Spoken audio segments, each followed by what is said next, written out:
আসসালামু আলাইকুম রহমতুল্লাহি ওয়া বারাকাতুহু। একটা প্রশ্ন দিয়ে শুরু করি। ধরেন আপনার মাথা ব্যথা হয়েছে, সেজন্য আপনি কি করবেন? মাথা কেটে ফেলে দিবেন?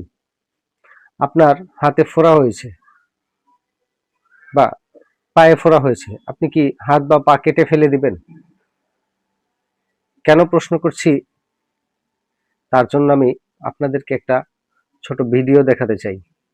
যে মানে প্রেস ক্লাব থেকে শুরু করে মতিঝিল পর্যন্ত যদি সরকার কাউকে বসতেই না দেয়, কোনো দোকান বসতেই না দেয়, ফুটপাতে কাউকে বসতেই না দেয়, তাহলে তো ওখান থেকে চাঁদাবাজির প্রশ্ন আসে না।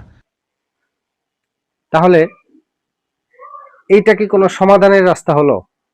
যে যেখান থেকে এই এরিয়া থেকে ওই এরিয়ায় চাঁদাবাজি হচ্ছে, এজন্য ওই এরিয়ার ফুটপাতের দোকানগুলি বন্ধ করে দিয়ে গরিবের পেটে লাথি দিলাম।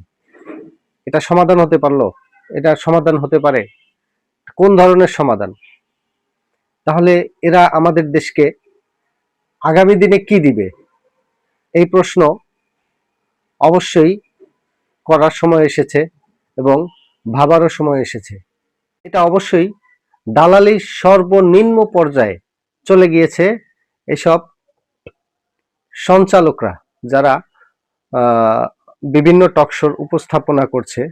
আমি অত্যন্ত ইয়ের সাথে, মানে অত্যন্ত অত্যন্ত সাবধানতার সাথে খেয়াল করছি যে যতগুলো টকশোই হয় তার মধ্যে শুধু জামাত কেন করলো এই প্রশ্ন আর বিএনপিকে কিভাবে ডিফেন্ড করা যায় এই প্রশ্নই তাদের থাকে।